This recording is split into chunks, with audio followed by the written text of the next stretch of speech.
Globalization is the interaction across the world. This can open up global economy and increase in trade between nations. For example, if the car is Hyundai, the car is made in Korea. But the window could be brought in US and the tire might come from Japan and the steels inside the car might come from UK. By this, Hyundai will have to buy the tools from the countries and make one profit. This is globalization. And people could see a significant interaction between UK and Nigeria. Then I came up to one research question. Why is UNODC impartially supporting the globalized response to human trafficking economic vulnerability between Nigeria and United Kingdom? To answer this question, I had to know what is human trafficking. According to UNODC, human trafficking is a form of slavery. In simple terms, it is the buying, selling, and transporting of human beings for an abuse. It may take place within a country but increasingly involves crossing international borders by land, sea, and air.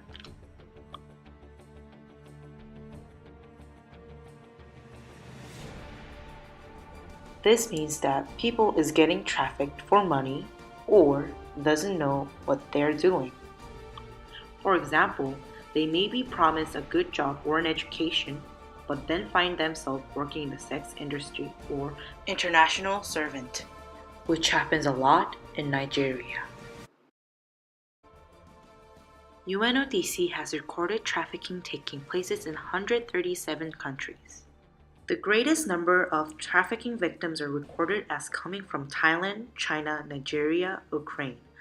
Thailand was also destination country, as were Japan, Belgium, Netherlands, UK, and the United States. These countries were the country that need labor.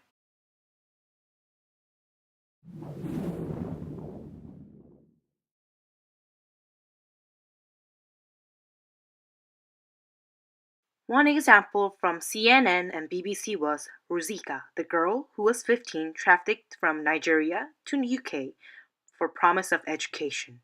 Instead, she was a slave. I worked from 5 in the morning to 9 at night every day. It was my job to wake the kids, get them ready for school, do the washing and clean the whole house. Then I fetched the kids from school, did their homework, cooked dinner and cleaned. Everything had to be cleaned before. According to UNODC, human trafficking is the third largest money making for criminals. Different from drugs and weapons, trafficking can be sold repeatedly.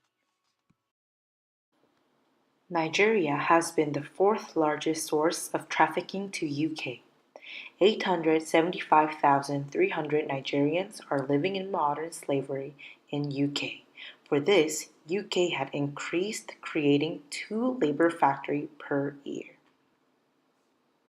But there is a lot of side view. Because of human trafficking, Nigerians got a chance to earn money where there's not a lot of job opportunity in Nigeria, where it is still developing. All people know that trafficking is illegal. But looking at this issue big, UK was rescuing Nigeria, and it needs to be more thought about it carefully in terms of diversity and complexity. Working abroad is a golden opportunity to earn money and improve their lives. For example, in Nigeria, 2006, the average income per person was $670 a year compared with $30,000 in United Kingdom. Nigeria has been more serious about developing its economy more than the victims. This means that there are some factors that is limiting to stop this crime.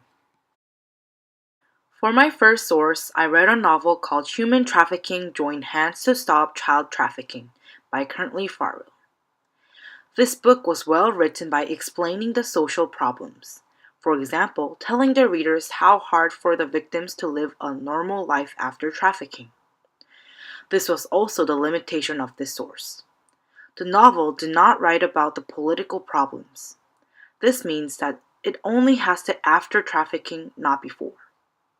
It mainly talks about the solution of the problem, not trying to find the cause.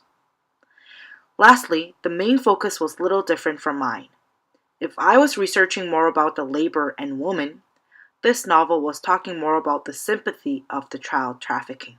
Now, we will have to know how UN is related and how they are working with this problem. Presented today shows the great extent of the problem of trafficking persons around the world. And the most striking result is that it is the most vulnerable people that are trafficked. UNODC is a system that fights against elite drugs and international crime. It contains a total of 34 systems inside, and one of them is about human trafficking and migrant smuggling session.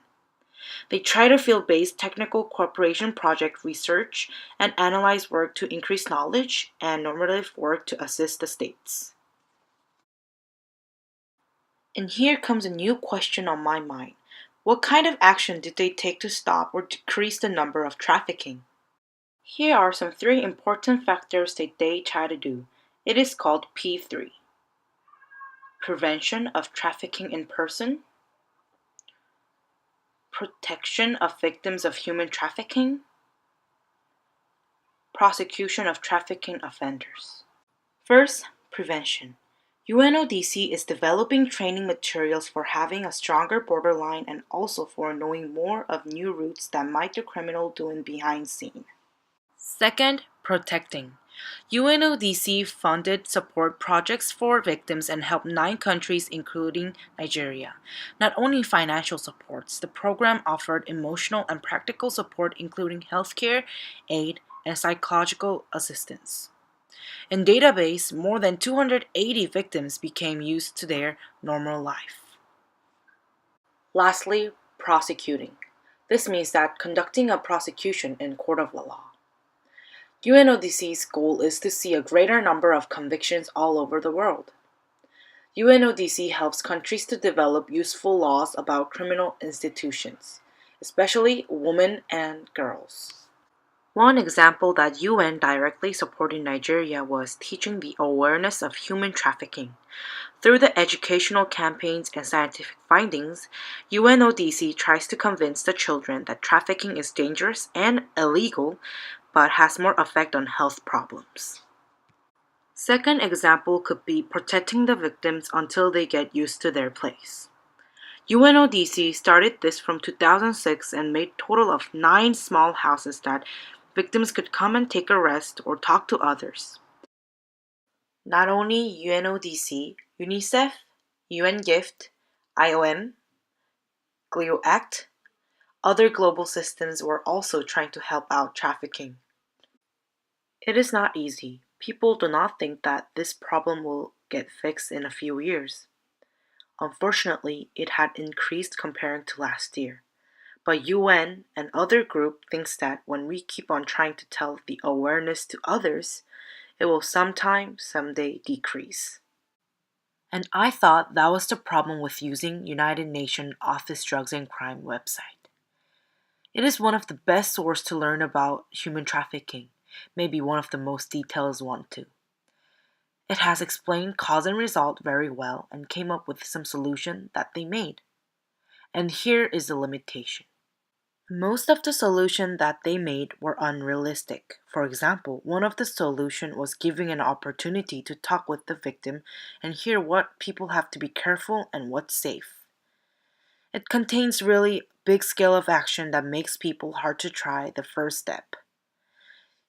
If people could give another solution, it could be, for example, telling at least 4 friends about the awareness of human trafficking. And now people think, how is globalization and human trafficking related? Trafficking is a legal process that people should never do, but it has the connection. Because human trafficking means selling humans and earning money, the 2 countries that is selling and buying has a global relationship. One side getting money and one side getting the worker. Not only UK and Nigeria, China, United States, Brazil, trafficking is all over the place. The main reason why people choose Nigeria and UK is because those 2 countries have the biggest contrast with each other. Weather conditions, society, religion, and economy. These all matter to later jobs and their relationship within each other. In conclusion, after learning about human trafficking, I know why UN could not have a strong movement to stop human trafficking. Because human trafficking is a side effect problem, if one country stops now, the other country will fall and affect other countries. This is a problem that will not be solved in 2 to 5 years. It might take more than 2 decades. Still, because of human rights, the problem will have to be solved soon as possible.